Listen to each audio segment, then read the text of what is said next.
Hello everyone and welcome to this second deck showcase today, which I'm gonna put out today as well, as you'll see. Today's video is all about damage growth. So this is another red deck that basically combines the Ryu concept and growth and puts it all together in basically one complete little package. Now I'm assuming with this deck, which was technically I think seen as kind of one of the top tier decks before, right now during the meta. As we know, majority of the main decks are not being played, meta decks at least, but I think they are playing now.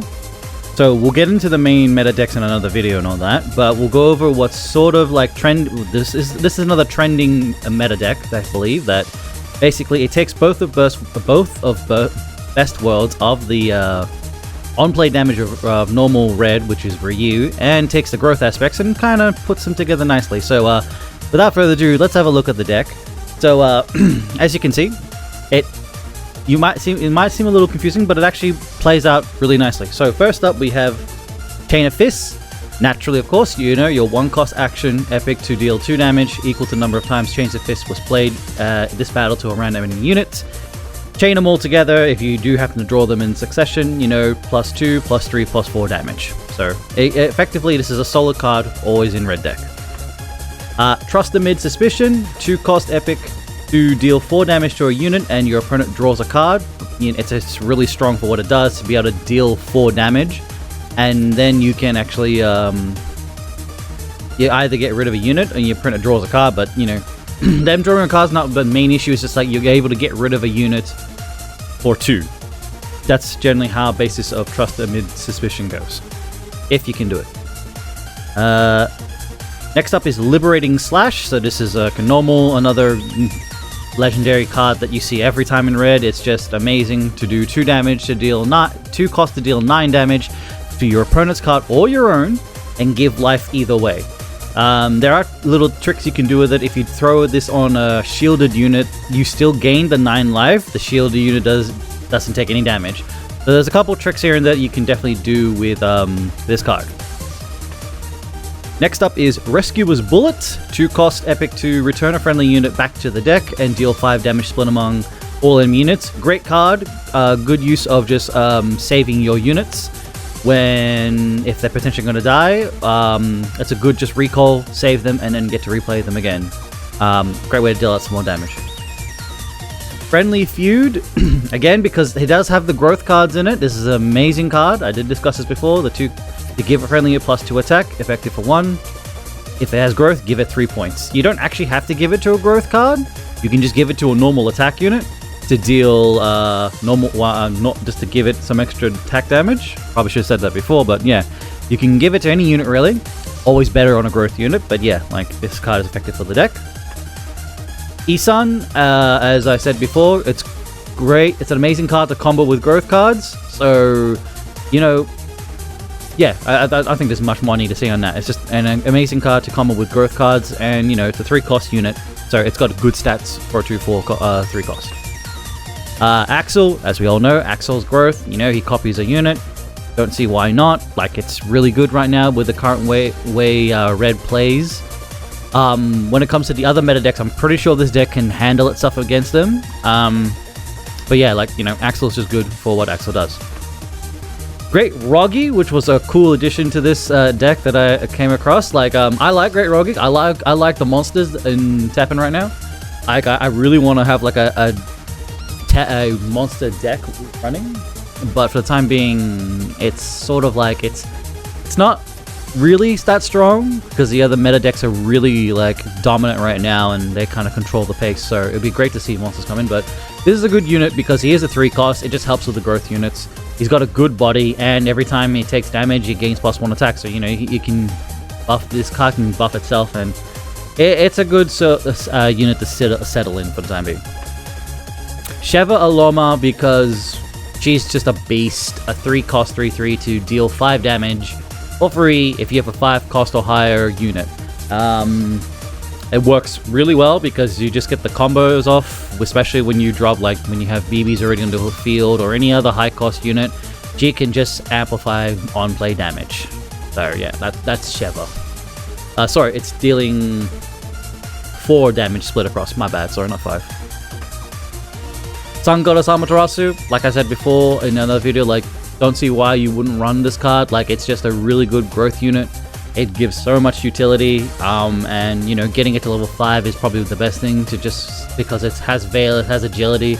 The only way to get rid of it is to lower its health if you get it to level 5. That's the only way to get rid of it, because obviously it can't be just targeted by destruction effects. It can only be destroyed by damage, so it has to die naturally. The only way to really effectively remove Amaterasu is Living Death from black, Returns from purple, and Soul, the big 8 cost one, which is return all cards, remove 3 and return all cards on the field back to the deck. That's the only way to really effectively remove this card without, if you can't damage it. Sun Goddess card, I think I said it before, it's a great legendary. You know, just amplifying for 25 seconds, increasing your damage, especially with the hero art, and your units taking 1 less damage. A really good legendary, really effective for this deck. Chill Penguin, I think I went over this before. Penguin is back into the meta. It's awesome to see the Penguin return. I like Penguin. Realize it's not the flying, the version I use, but you know, Chill Penguin. We know how good Penguin is. So yeah, level 2, level 3 getting shields, dealing out 6 damage, always a really good unit. Rashid, as I said before, I think Rashid's like a staple in every red deck, really, just because of what he can do now. Because growth is so good, like, you know, Rashid just kind of really shines out there. BB Hood as well for these on play damage, because BB Hood's been in the deck since she came out in core, never left. Has rush, 5 cost, 2/6. This is where Sheva kind of shines, and when she's already on the field, Sheva just procs even more on play damage, just kind of destroys a lot of stuff. Determined Hunter Lady, because she is a 5 cost and she offers on-play damage whenever a unit is played on the field. It just amplifies things even more. I mean, if there's a demon, you get a nice buff, but generally it's when a friendly human unit is placed on the field, she gets to deal 4 pierce damage, and there are cards to combo with this unit, so, you know, effectively you're doing a lot of damage. Crimson Battle, King Ken. This dude has always been there. It's nice to see. It's like, Ken's always kind of been, he's sort of been in and out of these red decks as far as I know, but I think he's seeing a lot more shine now because he is a growth unit. You know, getting him to level 2, you deal 7 damage. If they got a flight, he gains a buff. At level 4, he just pretty much KOs almost anything on the field for 17 damage. So Ken's really strong, and he's got anti-air. So, like, yeah, you kind of wouldn't miss the beat not running Ken now for this meta. And to finish off, Shingen, because, you know, Shingen's just really good. Growth is really cheap. Just getting his stats up and just getting the Explore card. You know, just throwing that out there. It's always nice. Getting some extra buffs to your hero art. And yeah, Shingen is just amazing for that. But yeah, that's the damage growth deck. Probably, if you want, you could throw in Ryu into this if you really wanted to. I don't think you really need to. The way this deck plays, I think it's really good. It's nice. It's a very strong contender, and I would recommend say that if you want to start climbing, like, you know, learn to play red. I don't play red very well. I can play it, I just don't play it very well. So I do have a game to showcase at the end of this video, after this, to show guys. Obviously, I don't really play red properly. If I really practice, I'm pretty sure I can definitely be told how to play the deck better. I know for a fact I probably will be taught by some other better red players how to play red better. I think I've been told before how to do it. I don't know, I just didn't really want to play. I've never really wanted to be one of the red players. I always had more fun just playing black and purple. And I do have a purple deck in the listings. And there is a black deck as well. And there is obviously a green deck. So there's more decks to come, guys. So hope you guys enjoy. These will be the 2 videos for today, at least. Have fun, guys. Enjoy yourselves with these red decks. And yeah, we'll see you guys in the next video. And yeah, take care, guys, and peace out.